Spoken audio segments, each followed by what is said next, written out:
नमस्कार मित्रांनो, स्वागत आहे तुमचं आताच्या ब्रेकिंग न्यूजमध्ये।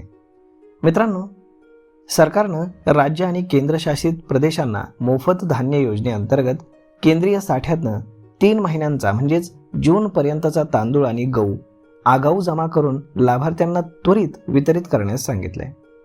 सरकारी गोदामं तांदूळ आणि गव्हाच्या साठ्यांनी भरलेली आहेत, ज्यामुळे नवीन गहू खरेदी करण्यासाठी आणि ठेवण्यासाठी फारशी जागा शिल्लक नाही, जी आता पुढच्या काही आठवड्यांमध्येच सुरू होणार आहे। त्यामुळे आता केंद्र सरकारकडनं रिलीज करण्यात आलेल्या पत्रात नमूद करण्यात आले की देशातील आगामी हंगामी जी काही खरेदी आहे त्यामुळे राज्य आणि केंद्रशासित प्रदेशांना येणाऱ्या लॉजिस्टिक आणि साठवणुकीच्या अडचणी लक्षात घेता राज्य आणि केंद्रशासित प्रदेश हा जून 2026 पर्यंत NFSA अंतर्गत वाटप केलेलं धान्य आगाऊ उचलतील आणि ते त्वरित लाभार्थ्यांना वितरित करतील असे आदेश देण्यात आलेत।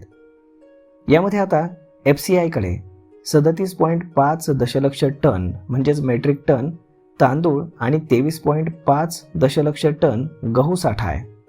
अधिकाऱ्यांनी सांगितलं की या दोन्ही साठ्यांचा एकूण अंदाज हा 60.7 दशलक्ष टन एवढा आहे, जो एप्रिलपर्यंतच्या आवश्यक असलेल्या 21 मेट्रिक टन बफर स्टॉकपेक्षा 185% जास्त आहे। अजून देखील अंदाजे 39 मेट्रिक टन तांदूळ हा गिरण्यांकडनं मिळालेला नाही, त्यामुळे मंत्रालयानं भारतीय अन्न महामंडळ म्हणजेच FCIला त्यांच्या गोदामांमध्ये धान्याची पुरेशी उपलब्धता सुनिश्चित करण्याचे निर्देश दिलेले आहेत। त्यामुळे आता सर्वसामान्यांसाठी ही अत्यंत आनंदाची बातमीच म्हणावी लागेल, कारण आता तुम्हाला या महिन्यामध्ये जे रेशन मिळणार आहे मार्चमध्ये, त्यामध्ये तुम्हाला एप्रिल, मे आणि जून या 3ही महिन्यांचं रेशन दिलं जाणार आहे। त्यानंतर जूनपर्यंत कुठलेही रेशन हे मिळणार नाही।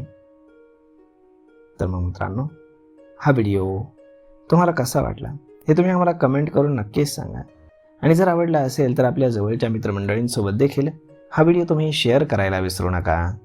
धन्यवाद।